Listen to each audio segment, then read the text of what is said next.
에스라서 6장 16절부터 22절까지 말씀 함께 읽도록 하시겠습니다.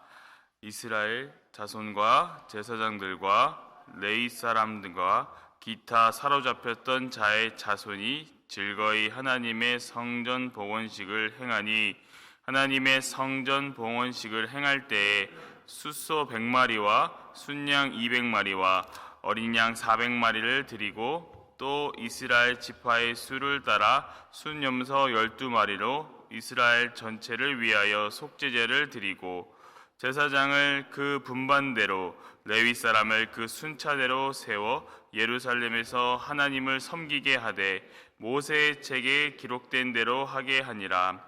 사로잡혔던 자의 자손이 첫째 달 14일에 유월절을 지키되 제사장들과 레위 사람들이 일제히 몸을 정결하게 하여 다 정결하며, 사로잡혔던 자들의 모든 자손과 자기 형제 제사장들과 자기를 위하여 유월절 양을 잡으니, 사로잡혔다가 돌아온 이스라엘 자손과 자기 땅에 사는 이방 사람의 더러운 것으로부터 스스로를 구별한 모든 이스라엘 사람들에게 속하여 이스라엘의 하나님 여호와를 찾는 자들이 다 먹고 즐거움으로 이랫동안 무교절을 지켰으니, 이는 여호와께서 그들을 즐겁게 하시고 또 아수르 왕의 마음을 그들에게로 돌려 이스라엘의 하나님이신 하나님의 성전 건축하는 손을 힘있게 하도록 하셨음이었더라. 아멘.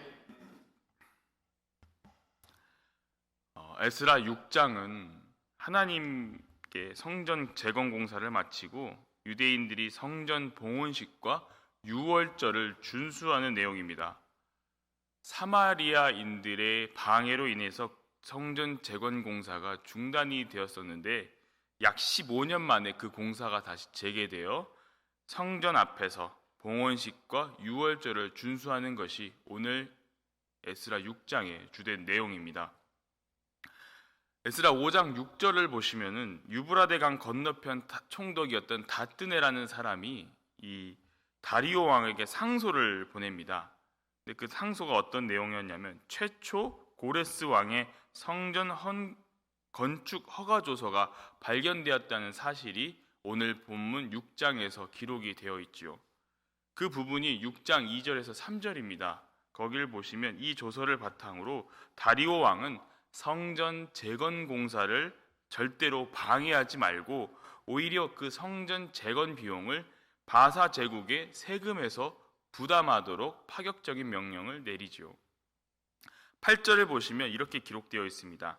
왕의 재산 곧 유브라데 강 건너편에서 거둔 세금 중에서 그 경비를 이 사람에게 끊임없이 주어 그들로 멈추지 않게 하라. 이러한 다리오 왕의 파격적인 명령은 포로 귀환을 했던 이스라엘 백성들에게 크게 어떤 동력이 되었던 것 같습니다. 그리하여 성전 재건에 가속도가 붙게 되죠. 그리하여 새로운 성전은 공사가 재개된 지 4년 만에 완공이 됩니다.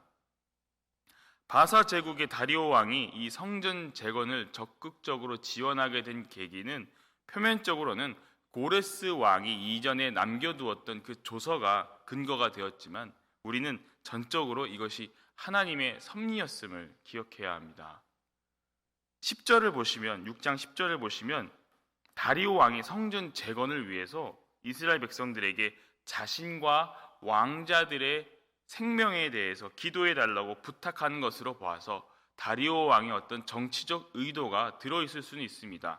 하지만 당시에 정치적으로 불안했던 바사 제국의 상황 속에서 저 멀리 메데도 앙메다 궁에 있었던 그 고레스 왕의 조서를 찾아서 성전을 지어서 하나님께라도 의지하고자 했던 그 다리오 왕의 마음을 움직이신 분이 바로 하나님이시라는 것을 우리는 기억해야 할 것입니다. 모든 것들을 합력하여 선을 이루시게 만드는 그 하나님이, 우리는 거기서 하나님의 그 섭리와 주권을 깨달을 수 있는 것이지요. 에스라서를 읽어보신 분들은 아시겠지만 사실 성전을 짓다가 공백 기간이 생겼던 이유가 4장에서 사마리아인들의 방해 공작 때문이라고 기록하고 있습니다.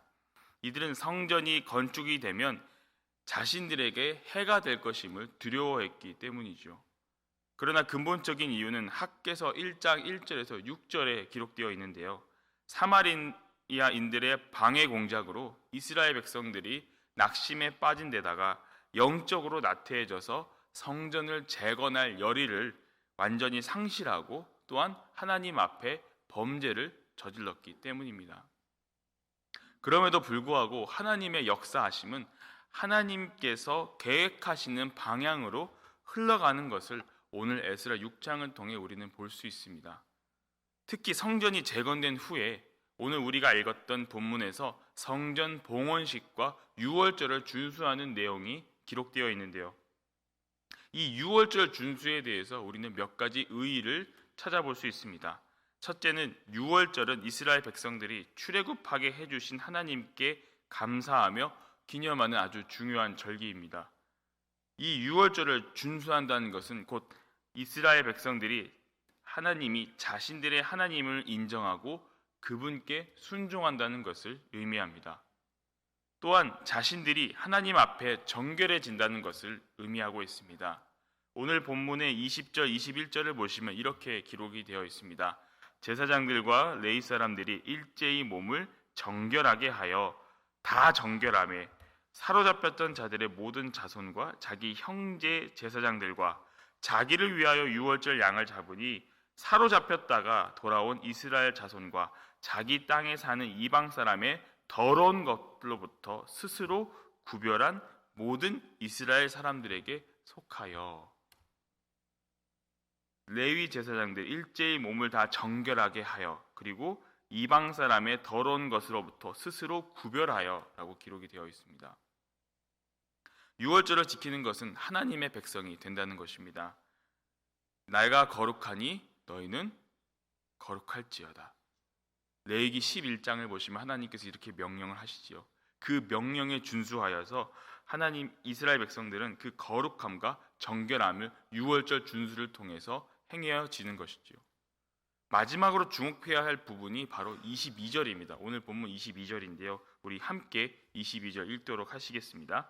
즐거움으로 이레 동안 무교절을 지켰으니 이는 여호와께서 그들을 즐겁게 하시고 또 아수르 왕의 마음을 그들에게로 돌려 이스라엘의 하나님이신 하나님의 성전 건축하는 손을 힘있게 하도록 하셨음이었더라. 아멘. 6월절을 지나고 그 이후에 이레 동안 7일 동안 무교절을 지켰다고 오늘 본문 22절에서 기록하고 있습니다. 근데 그 이유가 여호와께서 그들에게 즐겁게 하시고 또 아수르 왕의 마음을 그들에게로 돌려라고 기록하고 있습니다. 하나님이 그들에게 기쁨을 주셨고 아수르 왕의 마음을 돌렸다라는 겁니다. 여기서 아수르 왕은 지금 바사 왕 다리오를 가리키는 것이죠. 상징적인 의미로서 쓴 것입니다. 즉 이방인들의 마음을 돌리신 분이 하나님이심을 이스라엘 백성들이 그것을 알고 하나님 앞에 고백했다는 것을 알 수 있습니다. 유월절을 지킴으로써 그들이 하나님의 백성이 되었다는 것은 역사의 주관자이신 하나님을 그들이 깨달았다는 것을 의미하고 있습니다. 남유다의 멸망은 사실 이스라엘 백성들에게 많은 절망을 안겨주었습니다. 특히 솔로몬 성전의 파괴는 이스라엘 백성들에게 정말 더더욱 절망을 안겨주었습니다. 왜 이런 일들이 일어났는가? 진정 하나님께서는 이스라엘을 버리시고 바벨론의 포로로 보내셨는가? 하나님께서 아브라함과 다윗에게 하신 약속은 여전히 유효한가? 하나님은 이스라엘 백성들을 바벨론의 포로에서 구원하실 것인가? 이러한 생각들이 이스라엘 백성들의 머릿속에 있었을 것입니다. 그러나 이 심판은 역대하에서도 보셨듯이 하나님께서 이스라엘 백성들에게 내리신 정당한 심판이었습니다. 하지만 동시에 하나님은 이스라엘 백성들을 버리지 않고 이후에 희망이 있을 것임을 예레미야나 에스겔과 같은 선지자들을 통해서 말씀하셨습니다. 바벨론 포로 이후에 이 이스라엘 공동체에게 성전 재건이 필요했던 이유는 하나님이 성전을 임재하신다는 믿음이 이스라엘 공동체 안에서 오래전부터 인식되어 왔기 때문입니다. 포로 생활을 하고 돌아온 이스라엘이었지만 여전히 정치적으로는 이방 제국의 아래에 있는 상황이었습니다. 당시의 고대 그 근동 국가들 사이에서는 강대국들의 신들이 약소국들의 신들보다 더 강하다고 믿어졌던 사회였습니다. 이런 상황에서 속국이었던 이스라엘은 하나님은 더 이상 자신들과 함께 하시지 않는다는 잘못된 믿음이 그들 가운데 심겨져 있었던 것이죠. 하지만 이러한 잘못된 믿음을 바로잡고 이스라엘 공동체가 하나님의 임재를 통해 하나님 아래서 하나가 되어 뭉칠 수 있도록 구심점 역할을 하는 것이 바로 성전이었습니다. 성전 재건을 통해 절망 속에 갇혀 있던 이스라엘 백성들에게 희망을 주었고, 성전 재건을 통해 포로기 이전의 이스라엘과 포로기 이후에 이스라엘 공동체의 역사가 이어집니다. 공동체의 역사가 이어졌다는 것은 남유다 왕국의 정통성을 그들이 그대로 이어받았다는 것이죠. 그리고 그 정통성을 이어받았다는 것은 궁극적으로 이스라엘 백성들의 그 하나님과의 맺었던 다윗 언약이 끊어지지 않고 이스라엘 백성들을 하나님이 버리시지 않으셨다는 것을 의미하고 있습니다.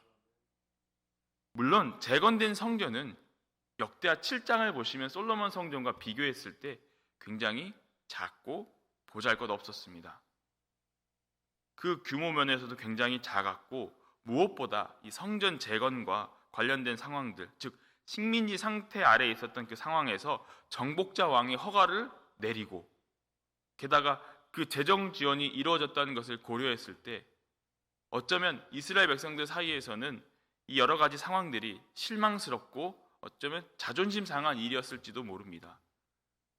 하지만 오늘 본문을 보시면 이스라엘 백성들은 성전 복원식과 유월절을 즐겁고 기쁘게 치렀다고 성경은 기록하고 있습니다. 성전을 통해 하나님의 임재와 자신들의 역사와 다시 연속성을 갖게 된다는 것을 그들이 깨달았던 것이죠. 그리고 그 의미가 자신들에게도 매우 중요하게 다가왔던 것입니다. 그리고 그 하나님 여호와께서 자신들의 역사를 주관하신다는 것을 그들이 깨달았기 때문입니다. 에스라 6장은요, 에스라서 전체를 보았을 때 가장 큰 전환점이 되는 장입니다. 사마리아인들의 방해로 중단되었던 이 성전 재건이 극적으로 성사가 되어 성전 건축이 이루어지고, 성전 건축 후에 성전 봉헌식과 유월절을 준수함으로써 이스라엘 공동체가 하나님의 선택된 백성임을 재확인하게 되는 계기가 되지요.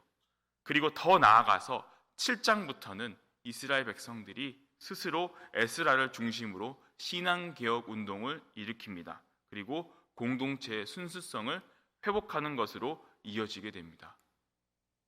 에스라 1장부터 6장까지 사실 여러분 쭉 읽어보시면 포로 기환과 성전 이 재건이라는 흐름 속에서 궁극적으로 이러한 모든 것들이 하나님의 치밀하고 극적으로 주관하심이 있다는 것을 우리는 깨닫게 됩니다. 아무리 인간이 역사의 주인이 되려고 한다 할지라도 그 역사를 주관하시는 분이 하나님 한 분이라는 것을 알게 될 수밖에 없습니다. 모세가 시편에서 이렇게 기록하고 있습니다. 우리 연수가 70이요 강건하면 80이라도 신속히 가니 우리가 날아가니이다. 이렇게 고백했습니다. 잠깐뿐인 인생 가운데서 인간이 역사의 주인이 된다는 것은 사실상 불가능하다는 의미입니다. 하나님의 역사의 주인이시기에 고레스 왕을 통하여서 포로 귀환이 이루어졌고, 다리오 왕을 통하여서 성전 재건이 이루어졌습니다. 이 역사를 이루심으로써 이스라엘 공동체가 계속해서 이어지게 되고, 궁극적으로 이 이어짐은 예수 그리스도의 오심으로 이루어졌다는 것을 우리는 기억해야 할 것입니다. 우리 하나님은 살아계셔서 우리와 함께 하시는 하나님이십니다. 어디도 계셨고 오늘도 계시고 앞으로 함께할 하나님이심을 여러분은 늘 기억하며 살아가야 할 것입니다. 우리가 연약하여 낙심한다 할지라도 그 가운데 희망의 역사를 이루어 가시는 하나님을 기억하시길 바랍니다. 오늘 우리가 부른 찬송처럼 역사를 주관하시는 하나님 앞에서 아무것도 근심하지 말고 아랠 때에 이방의 왕을 움직이시고 모든 것을 채워주시는 하나님을 오늘 이 시간 경험하시길 바랍니다. 그러므로 내 사랑하는 형제들아, 견실하며 흔들리지 말고 항상 주의 일에 더욱 힘쓰는 자들이 되라.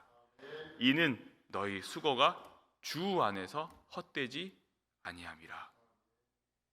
오늘도 주 안에서 수고하실 때에 역사를 주관하시는 살아계신 하나님을 경험하시는 그 놀라운 섭리를 경험하는 일상에서 그 경험하는 오늘도 그 주 안에서 살아계신 하나님의 그 놀라우신 섭리를 경험하는 하루가 되시기를, 그래서 하나님의 그 놀라운 은혜와 그 사랑을 경험하셔서 남들에게도 그 하나님의 사랑을 나눠주실 수 있는 우리 사랑하는 복음 장로교회 성도님들 되시기를 주님의 이름으로 간절히 축원합니다.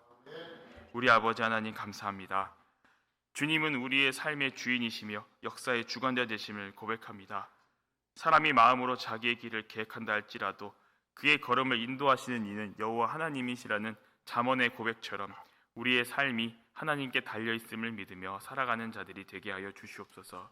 모든 역사의 주관자이신 하나님, 이방인의 마음도 움직이시는 하나님을 말씀을 통해 깨닫습니다. 어려운 시련 가운데서 우리가 그 하나님을 믿으며 낙심하지 않고 흔들리지 않고 굳건하게 살아가는 자들이 되게 하여 주시옵소서. 몸이 아픈 자들, 또 마음에 근심이 있는 자들이 있습니다. 이들의 날마다 하나님과의 관계가 끊어지지 않도록 주님이 어루만져 주시고 영육 간의 강건함을 허락하여 주시옵소서. 오늘도 이 자리에 나온 성도님들의 기도를 주님께서 다 들어주실 것을 믿습니다. 가정 문제, 사업 문제, 직장 문제, 자녀 문제, 모든 문제들을 주님 앞에 다 내려놓을 때 주님께서 은혜를 베풀어 주시옵소서. 감사를 드리오며 우리를 구속해 주신 예수 그리스도의 이름으로 간절히 기도하옵나이다. 아멘.